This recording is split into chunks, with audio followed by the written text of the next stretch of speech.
2017 मधील भ्रष्टाचार प्रकरणी सीबीआयचे प्रफुल्ल पटेलांना क्लीन चिट। नागरी विमान वाहतूक मंत्री असताना भ्रष्टाचार केल्याचा होता आरोप, तर जनता हुशार आहे, योग्य निर्णय घेईल, जयंत पाटलांचा निशाणा। अभिनेता गोविंद आहुजाचा शिंदे गटात प्रवेश। लोकसभेच्या तिकिटाबाबत गोविंदाची कोणतीही अट नाही, तर निवडणुकीमध्ये स्टार प्रचारक म्हणून काम करतील, मुख्यमंत्र्यांची माहिती।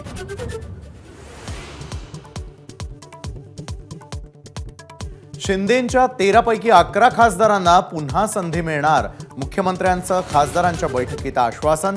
आज काही उमेदवारांची यादी जाहीर होण्याची शक्यता।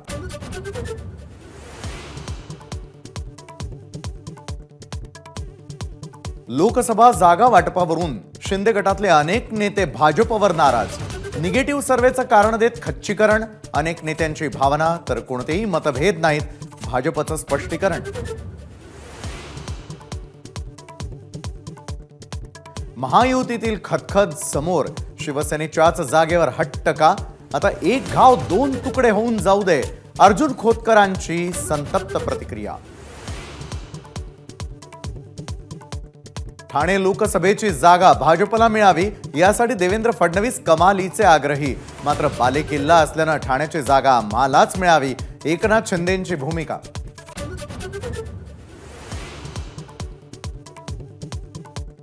वेळ पडली तर नवनीत राणांविरोधात अपक्ष निवडणूक लढवणार, शिंदे गटाचे नेते अभिजित अडसूळ यांची आक्रमक भूमिका।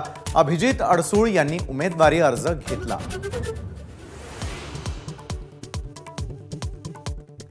शिंदे गटाचे बुलडाण्याचे आमदार संजय गायकवाड यांचं उघड बंद। लोकसभा निवडणुकीचा अर्ज भरल्यामुळे संभ्रम।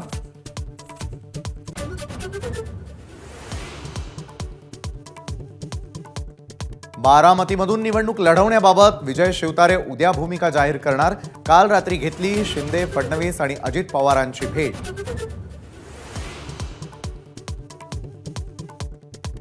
संजय राऊतांनी पाठीत खंजीर खुपसला। प्रकाश आंबेडकर यांचा राऊतांवर गंभीर आरोप। अकोल्यामध्ये विरोधात उमेदवार देत आपल्याला पाडण्याचा कट, आंबेडकरांचं खळबळजनक ट्विट।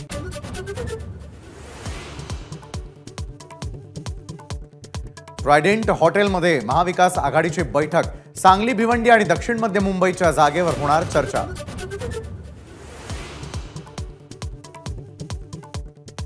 लक्षद्वीप लोकसभेत अजितदादांच्या राष्ट्रवादीला घड्याळ चिन्ह वापरता येणार नाही। चिन्हासाठी अर्ज देण्यास 1 दिवस उशीर झाल्यानं दुसऱ्या चिन्हावर निवडणूक लढवावी लागणार। रामटेकमध्ये काँग्रेसला मोठा धक्का। लोकसभेच्या उमेदवार रश्मी बर्वे यांचं जात वैधता प्रमाणपत्र रद्द। तातडीनं दिलासा देण्यास नागपूर सत्र न्यायालयाचा नकार।